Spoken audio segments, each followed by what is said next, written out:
Olá pessoal, esse é o nosso primeiro vídeo de orientação acadêmica especial. Nesse momento, o nosso assunto é sobre artes, ok? Essas orientações, elas geralmente acontecem de 1 a 2 vezes no mês. Nós ainda estamos nos adequando a esse momento atípico que estamos vivendo. Então, essas orientações, elas estão sendo gravadas pelos mediadores para complementar o texto que já foi enviado a vocês sobre artes e que também está no mural do aluno, lá no SIS-PVS, que é o Sistema de Acesso, ok? Desse texto, que é vital a leitura por completo, porque ele traz material transdisciplinar que vai ajudar bastante, principalmente as disciplinas de humanas, ok? Precisamos destacar alguns pontos essenciais do texto para compreender melhor a leitura. Um deles é arte e cultura, arte e história, múltiplas formas de expressão artística, patrimônio cultural, que envolve memória e cidadania, manifestações pelo Brasil, e isso a gente faz um link com algumas manifestações importantes, como a primeira Semana de Arte no Brasil, em 1922, a Semana de Arte Moderna. E depois a gente tem um período de arte produzido na ditadura militar, ok? Que é extremamente crucial para que a gente entenda o movimento político, entenda o movimento de arte nesse momento. E arte como profissão, que vai encerrar esse nosso debate aqui sobre arte, ok?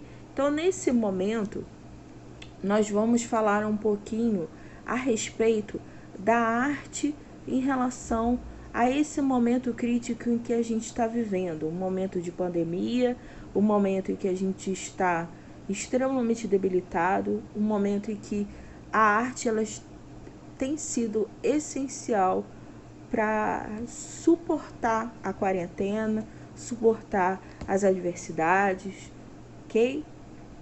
Então, vamos falar um pouquinho sobre a arte e a internet, né? Que vem cumprindo um papel fundamental, conectando pessoas isoladas e artistas, como várias lives que são feitas no Instagram, ok? A arte, ela nunca foi tão vista e compartilhada como agora, seja ampliando os interesses de quem vê ou apenas como forma de entretenimento, né? E a gente precisa de entretenimento nesse momento. E saiu uma notícia há poucos dias falando que surgiram galerias virtuais próprias com acervo de trabalhos artísticos que expressam sentimentos perante novos contornos cotidianos, como o Covid Art Museum, o Museu de Isolamento Brasileiro e o acervo de artes virais. Na Espanha, onde o coronavírus teve um dos piores números de afetados, surgiu o projeto Covid Photo Diaries, que descreve como uma crônica diária ao vivo sobre a pandemia. Já o Museu Sociedade Histórica de Nova York aproveitou a pandemia para acrescentar itens relacionados ao Covid-19, ok? Então, é extremamente importante que a gente se atente como a arte ela está sendo conduzida dentro desse nosso momento histórico, que é inédito para essa nossa geração, ok? Então, nesse momento, para falar mais um pouquinho sobre história, né, relacionada à arte, nós vamos dar a voz à professora Fernanda.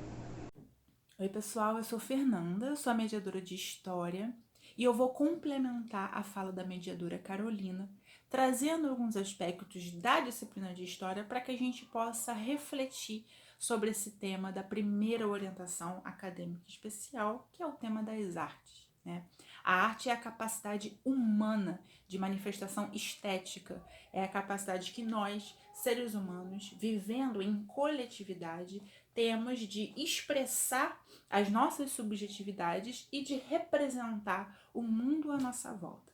Então, como a mediadora Carolina falou, são variadas as produções artísticas e mais do que nunca a arte está sendo vital para que a gente possa atravessar esses dias que estão sendo tão difíceis para todos nós, que são esses dias de pandemia. A gente está atravessando um momento histórico e, como todo momento histórico, é extremamente desgastante vivê-los, né? Quando a gente está estudando história lá na sala de aula, que a gente fala sobre guerras, a gente fala sobre grandes movimentos sociais, outras pandemias, porque essa não é a primeira pandemia que a humanidade está atravessando, ela já atravessou outras.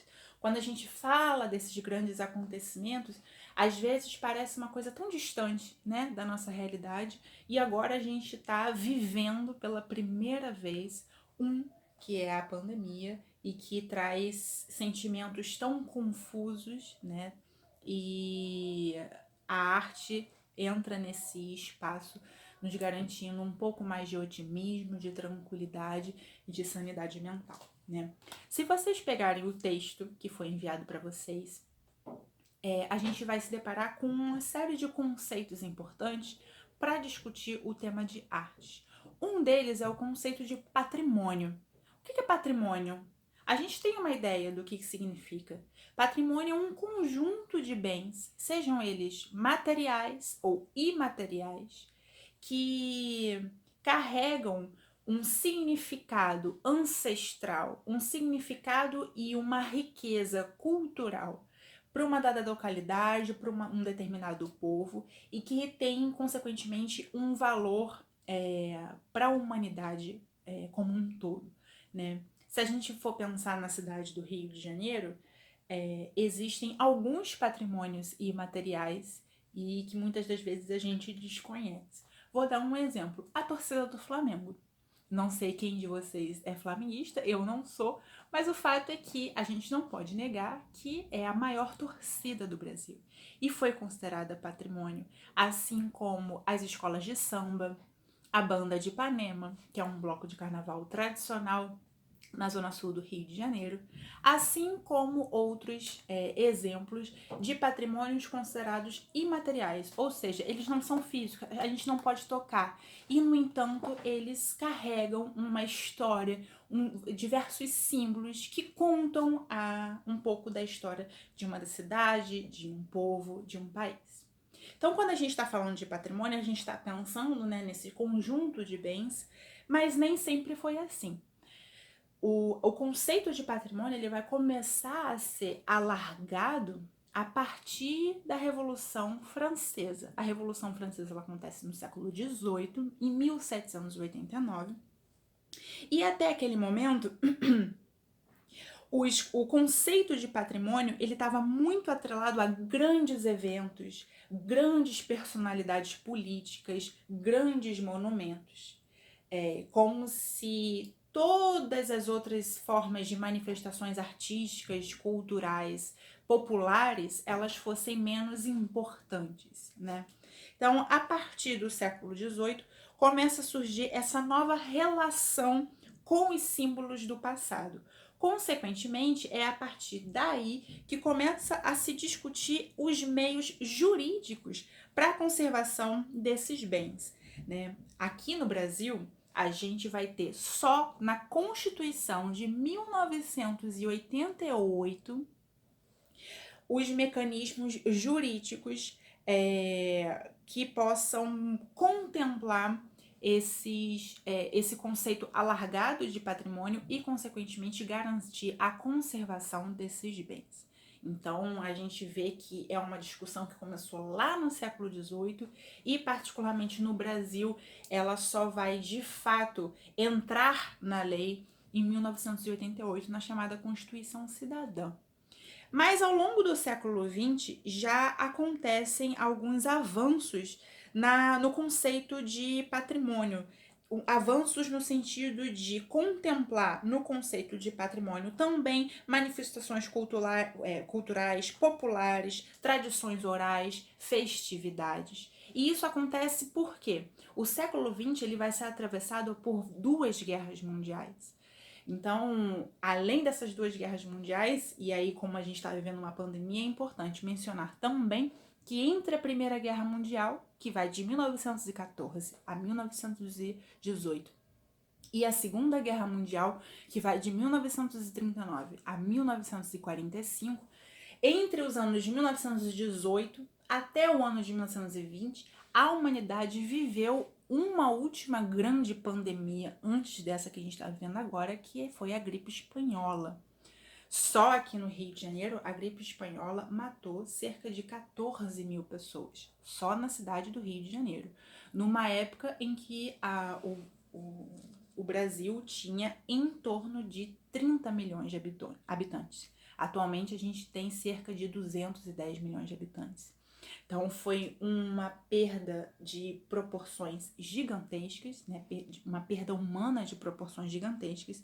Então, a gente está falando de um século que foi atravessado por muitos momentos tristes, de muitas perdas humanas. E foi justamente ao longo desse século em que surgiram duas grandes entidades internacionais, que é a ONU, a Organização das Nações Unidas, e a Unesco, que é a Organização das Nações Unidas para a Educação, a Ciência e a Cultura. E o que a Unesco faz? Ela começa justamente ao longo desse século a arbitrar sobre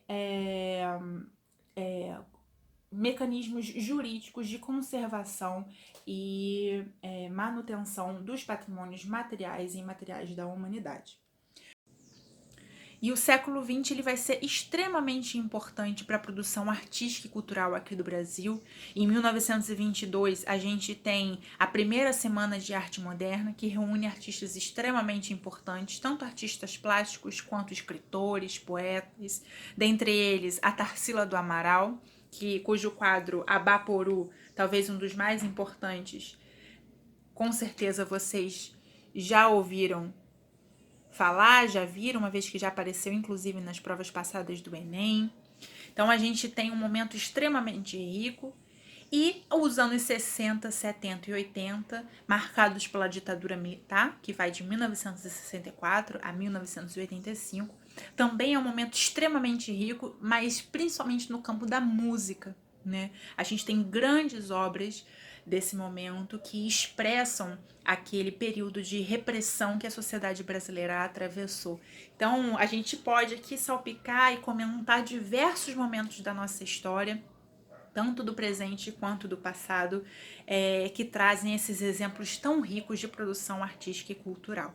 E quando a gente está pensando nessas produções, é fundamental a gente refletir sobre o conceito de patrimônio para que essas produções elas possam sempre estar asseguradas, né, por lei. Bom, eu vou passar agora a palavra para o mediador de biologia, José, para que ele possa trazer mais algumas considerações sobre esse tema tão interessante que é o das artes. Até logo, pessoal!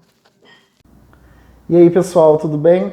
Eu sou José, mediador de biologia. Vocês já me conhecem, já falei com vocês em outros momentos. Em concordância com tudo que a Carol e a Fernanda falaram, é justamente isso. Nesse momento de pandemia, no momento de isolamento social, porque é necessário, nós conseguimos avaliar melhor, nós conseguimos observar o quanto a arte é importante. Nós conseguimos olhar isso com outros olhos. Olhos que nós deveríamos olhar sempre, sabe?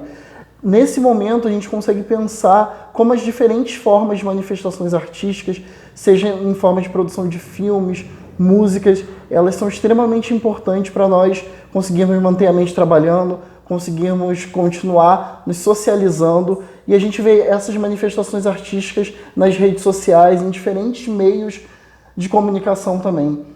Nisso, eu convido vocês, pessoal, a refletir sobre a importância do profissional da arte, a importância do artista, a importância desse movimento para a gente. E eu posso até aplicar isso em diferentes áreas, trazendo até um pouco para a área da biologia. A gente vê direto, desde o começo da quarentena, diversas manifestações artísticas da própria natureza, isso em forma de fotografia. Quantas praias que nós vimos que eram extremamente poluídas, que elas já apresentam um nível de poluição bem mais baixo. Isso é extremamente importante. A natureza sendo passada para a gente em forma de arte, em forma de fotografia. Então, esse é o momento em que nós devemos valorizar essas manifestações artísticas, tá, pessoal?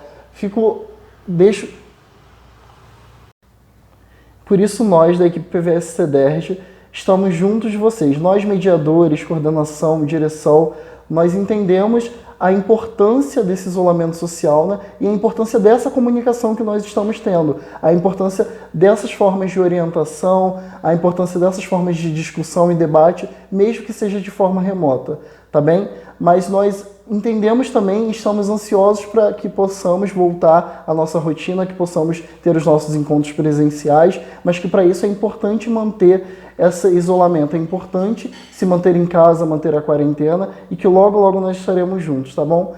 Beijo grande para todos.